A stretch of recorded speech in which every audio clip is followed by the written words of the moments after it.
Thank you for joining me I'm going to cram two lessons into one day here. Last night was a little bit too late to record after a study that some friends and I did after Shabbos. And to be honest with you, I was also um, kind of dreading this one because this lesson deals with some things that are touchy subjects. Rabbi Taub, uh, in his um, in his talk that he did on lesson 85 in particular, was he did a disclaimer beforehand, which I thought was pretty good, a good thing to say. First of all, we're dealing with subjects that a minute or two per mitzvah is not enough. These really deserve in-depth discussion and even wrestling with the text a little bit, fielding difficult questions, things like this. Would be There are better settings for some of these mitzvahs because they seem often unrelatable and they're often misrepresented or misread. Um, and it kind of requires us to put ourselves back into the minds and the situation of the time, um, for these mitzvahs. Not that these mitzvahs don't still apply; they absolutely do still apply. However, um, they they seem often quite removed from our experience. So lesson 85 is going to cover five mitzvahs. The lesson 86 is going to cover two. And all of these are dealing with um,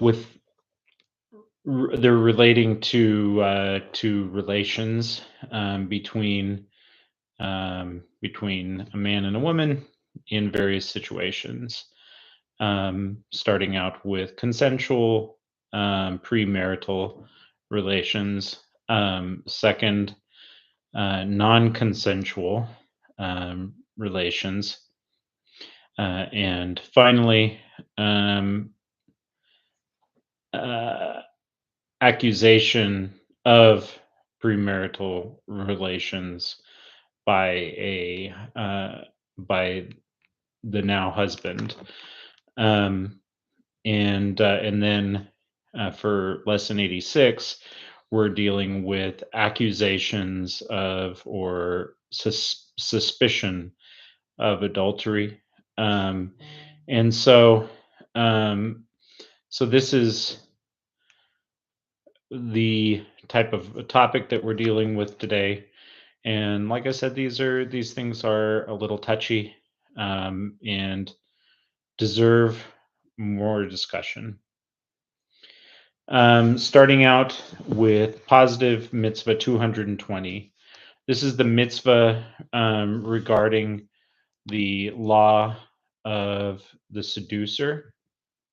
So this is a man has seduced a young girl, and this young girl is still even in the home of her father. So she's very young. She's a virgin. She's um, never been married. We'll find this mitzvah Exodus 22:15. And this man seduces her, and they have consensual relations between each other. And so, in that event, the man has to pay pay her uh, basically a full year's wage like give her a full year's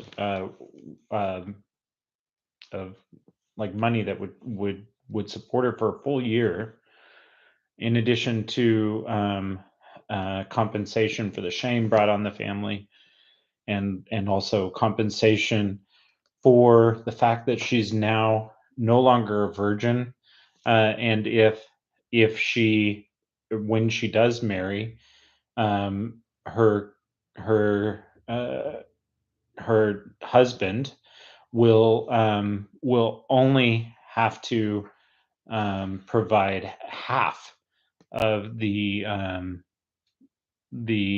money that he would have, if in the event that he needs to um, pay out what their ketubah says. So virgin sounds basically a virgin is unfortunately not as desirable, um, and so one who's not a virgin is not as desirable, and so um, there's a loss, and so he needs to pay for that loss. In addition, he it's up to the girl and um, up to the father of her, that whether or not this man will marry her, because since there was a loss with their relations, the ideal situation for her is that he would take her as his wife, um, but she and the father have the right to refuse that. Remember, this is in a situation where she lives within his home. All right. The second one, I'm going to have to use some different terms here, um, because we're dealing with subjects that are um, sensitive. So this is the law relating to one who has had relations with a woman of a non-consensual type, and this is found in Deuteronomy 22:29. I'm not going to read through all the verses. The penalties on this are much the same as the previous, um, and um, and the penalty here is that because she has now has this shame and she's not as desirable, and also um, she has a emotional pain attached to this, then she may not even pursue a husband in the future. He is supposed to take her as his wife. Um, and it sounds a little backwards that someone who would treat a woman like this would need to marry her, but ultimately it's if she desires it. If he does not desire, or if she does not desire this, then they do not. But that's the situation. He, because of what he did, he needs to take care of her. Um, Remember, a lot of these things are dealing with shame and honor, um, and ultimately trying to provide for her in the best and most humane way possible. Nowadays, it, some of these solutions, they take some thought and conversation to see how these things are, um, like why the Torah prescribes these things. But ultimately, like if you saw if there are other mitzvahs that if you saw someone being either murdered or assaulted, um, the you have actual mitzvah to intervene, even to the point of taking that person's life. So these crimes are very severe, but there is a concern to preserve her, and to uh, compensate her, in some whatever way possible for what he did. Um, all right. Um, then next, the person who assaulted her in this way, if she does choose to marry him, then they are married, and he has does not have the ability to decide to divorce her himself. Um, he's not allowed to divorce her unless she consents and wants to have the divorce. In which case they would be divorced. But remember, this is a bad situation for a woman to be a divorcee, and it's unfortunately that is also a bad situation. It's a bad situation all the way around, and very very unfortunate. And that's one reason why the penalties are here, um, including the steep monetary penalties, because they're deterrents from ever doing these things in the first place. Um, all right. Now, uh, the next thing is the mitzvah of the slandering husband. I should say the mitzvah numbers. This is positive mitzvah 219, followed by negative mitzvah 359. Uh, the new husband is intimate with his wife, and he has reason to believe um, that she is not a virgin. Then in that case, and in the case where he has slandered her in this way, um, I'll read from Sefer HaMitzvos here. The law of the Motzi Shemra: one who marries a virgin and falsely accuses her of having relations between Kedushin and Nisuin. So, in that brief time where they were betrothed and married, nowadays we don't even leave room for this. We're commanded to give him lashes. So, if he accused her falsely, then he receives lashes.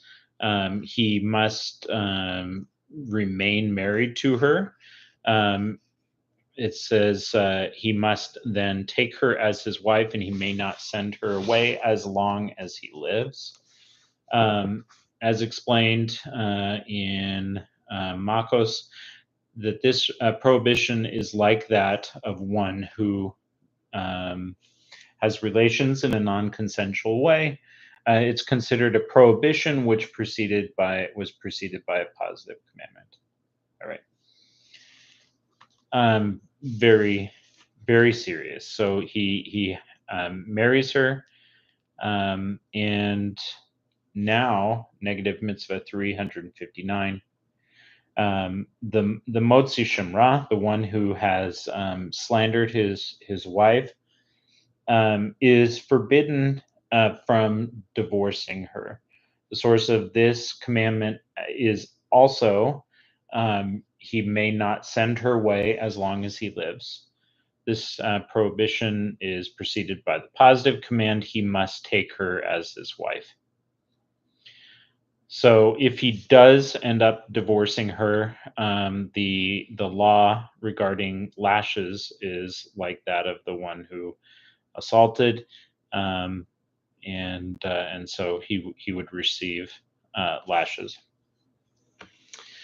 All right, moving on to positive mitzvah 223 and negative mitzvah 104, and this is transitioning now into lesson 86. And where we're moving now is into what is called the sota. The 223rd positive mitzvah is that we're commanded regarding the law of a sota. So, in the event that a woman is suspected of adultery, and there's significant circumstantial evidence pointing toward this fact, then we're commanded to follow the laws that are outlined in the Torah. This is found in Numbers 5:12. And this includes bringing a special meal offering to the Holy Temple and drinking a special potion. Very interesting, mitzvah. And so this is in the case that we don't know, but we suspect that she is an adulteress. If she agrees, then she doesn't go through this process. But this is if she claims that she is innocent. She goes through this sota process that's outlined in Numbers 5:12. And I think we'll have more opportunities to talk about that. So I'm just going to briefly mention that, and we'll get a little bit deeper as we go. Negative mitzvah 104, the last mitzvah of these two lessons. The 104th prohibition is that we are forbidden from mixing oil into the meal offering brought by the sota. So the source of this mitzvah is Hashem's statement. The husband must bring a sacrifice for her. He shall not place oil in it. And if he does place oil in it, that has a punishment of lashes. So just don't do that. Better yet, don't end up in this situation. The thing that I'll mention real quick is the way they end up in a situation of suspected adultery. The husband is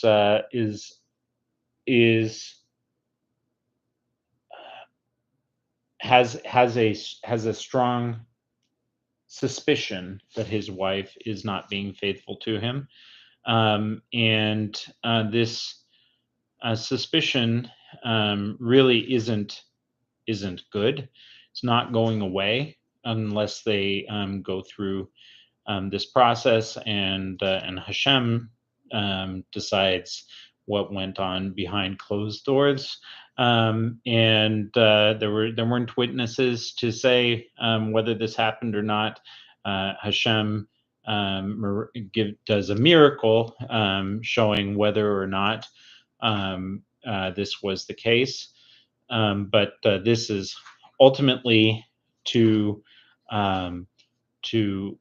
the best solution, or the best result is that that it would be found that she was not an adulteress. However, this is a severe shame that's been placed on her, that he even accused her of this, and I believe the monetary payments are in fact even double what was given to the woman who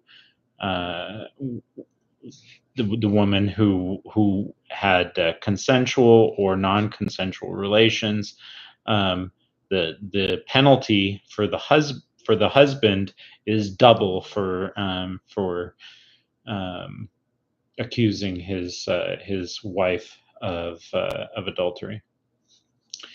And the way this comes about is that he tells her, I don't like the way the way you and so look at each other, or you talk with each other and just seems maybe too familiar or whatever. He has some sort of a bad vibe. And so he says, I forbid you from being alone with so and so. And if it's then later found that she was alone with this person, whether or not anything happened, then he would bring her to the court, and then the sota process would take place in the courts of the temple. Um, and we'll talk more about that as we go, because there are more mitzvahs involved there. All right, thank you so much for joining me. Have a great day in every way.